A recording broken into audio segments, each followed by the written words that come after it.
So, hi friends. As a part of continuation of the trade finance understanding, so let me tell you today we are going to cover now as a part of topic number two, the various agencies involved into the trade finance business. See, for as I said, they need an importance from the point of the country, the firms, and the company or the individuals. Now I'll tell you the country, firms, and the individuals. Like what are the regulatory authorities are involved. So take any government for that matter. Let's take government of India. Even if you take government of Taliban, I'm okay with that. Sri Lanka, Pakistan, or even America or Britain. All governments have same issues, and the only difference may be in the name of the regulators. Let's take the two agencies which plays a very important role. One is Ministry of Commerce and Ministry of Finance. So if you are in America, you may call it as instead of finance as the Treasury, uh, and then instead of commerce, you may call it as trade and industry. So under these two departments, what are the things which plays a very important role is under the Ministry of Commerce, there is an agency called Directorate General of Foreign Trade in India, which is known as DGFT. What is their role? Their role is to publish the foreign trade policy of the country. And what does the foreign trade policy does? They provide you that the information regarding what are the goods which can be exported out of the country and what are the goods can be imported into the country. The second thing what they tell you is what is the procedure to be adopted while exporting the goods or importing the goods. And the most important thing that who all can do this activity. Now see everything whatever I said, three things: the country, the companies, and the individuals. Everything will come one by one. Now, who all can export, and then how you can export and import? Right. Anybody, either you are a merchant exporter, manufacturer exporter, whatever it is, you need to have an IEC code number. That is called Importers Exporters Code Number, which is given by the DGFT against your application, and the fee is rupees 250 rupees. That's all, and that is valid for all your life of the company. And then what needs to be done more?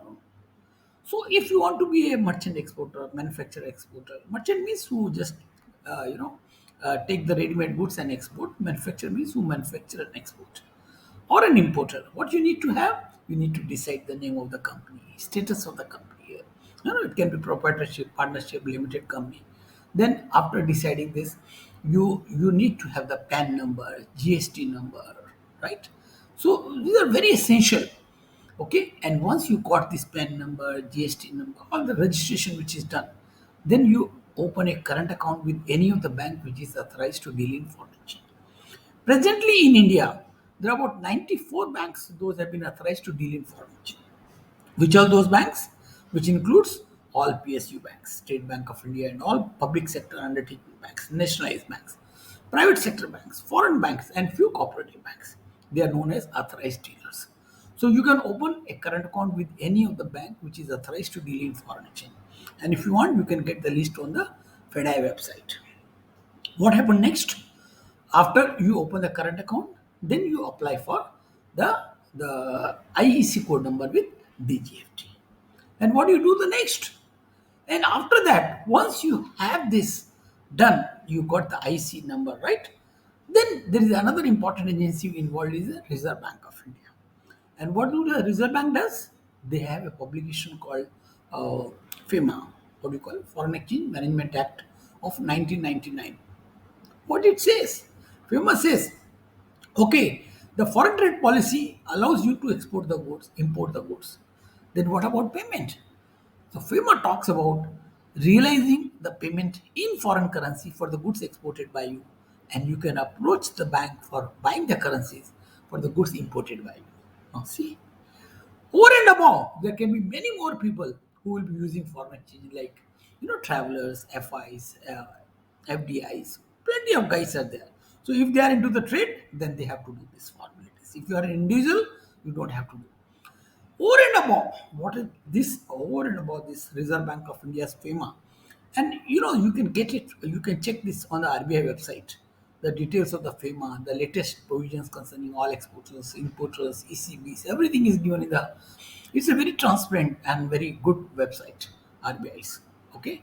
The next is the other agencies involved is like FEDI, Foreign Exchange Bureau Association of India, FIMDA, and then FBI, Financial Benchmark of India Limited. So FedI gives you the list of the banks which has been authorized to deal in foreign exchange. They give you the revaluation rate. They provide you the training. They provide what are the uniform rules to be followed.